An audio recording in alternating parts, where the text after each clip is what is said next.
Hi, my name is Sylvie. I am a certified health coach and fitness trainer, and today I'm going to show you how to make my favorite keto chicken strips recipe.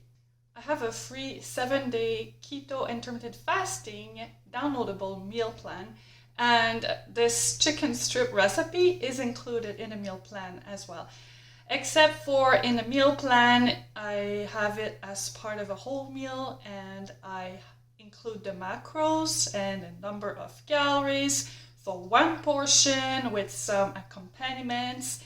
In this particular case, I am making enough for the whole family, and if you look at the blog post that I will link in the description below, you will find the macros and the number of calories for just the chicken strips, not including any type of accompaniment. You can definitely have these chicken strips with whatever accompaniment is in the 7-day meal plan, but you could also just have them with whatever you want, like a large salad. And if you're not keto, I have a favorite baked potato fries recipe, which I'm going to show you next week. That would be another great option, or sometimes I like to make them with just roasted vegetables. Another great option is to eat them as a snack. They're actually that good that I enjoy them as a snack sometimes. You will see they are super easy to make, and they're kid-friendly, paleo-friendly. It's definitely one of these winner recipes that you will make over and over again. To make this recipe, you'll obviously need your chicken breast. I get my meat from ButcherBox, and I'll leave a link in the description again if you want to check out ButcherBox. I have 7 chicken breasts for this particular recipe, and I'm going to be using almond flour for the coating. Also, I have a bunch of seasonings. I often change it up when I make these. What I'm going to use today is onion powder, garlic powder, salt, and I'm also using poultry seasoning. The first thing you're gonna do is put 1.5 cups to 2 cups of almond flour in a bowl. I think the recipe on the blog post, if you check it out, is for only 6 chicken breasts. And since I have 7 here, I'm gonna put 2 cups of almond flour. And I'm going to put a tablespoon of salt, a teaspoon of onion powder, a teaspoon of garlic powder, and a teaspoon of poultry seasoning. Just mix it all up. I'm gonna start melting some coconut oil in my skillet.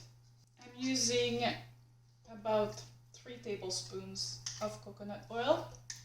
As our coconut oil is melting, I'm gonna start slicing my chicken breast into strips. You're gonna need to do 2 batches.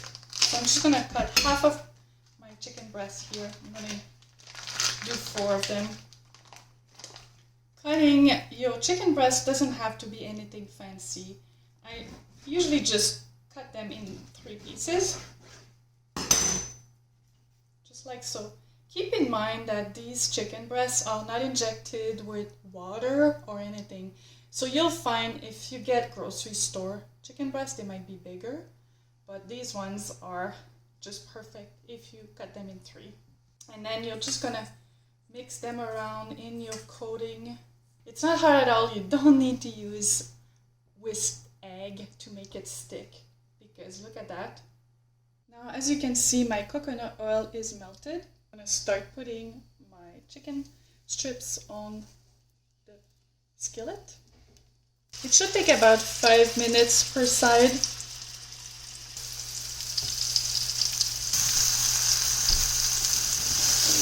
One good way to know if it's time to flip them is that you'll start seeing the color change.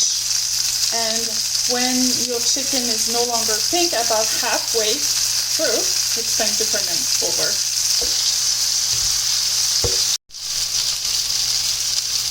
See how nice and golden these are getting? It usually takes about 10 minutes total to cook these, but I sometimes like to check by cutting halfway and looking at the middle. This looks good.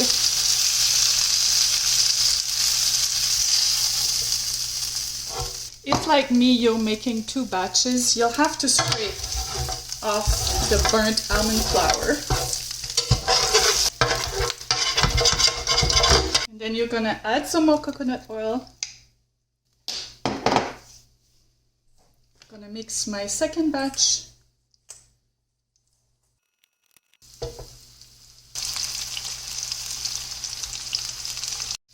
That's all. How simple was that? And they're really, really amazing, delicious, super crispy and moist on the inside.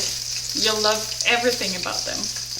Next week, I'm going to show you how I make baked potato fries. Those are a great accompaniment for these keto chicken strips. If you try the recipe, let me know what you think. I'd love to hear from you. Thank you for watching and see you next week.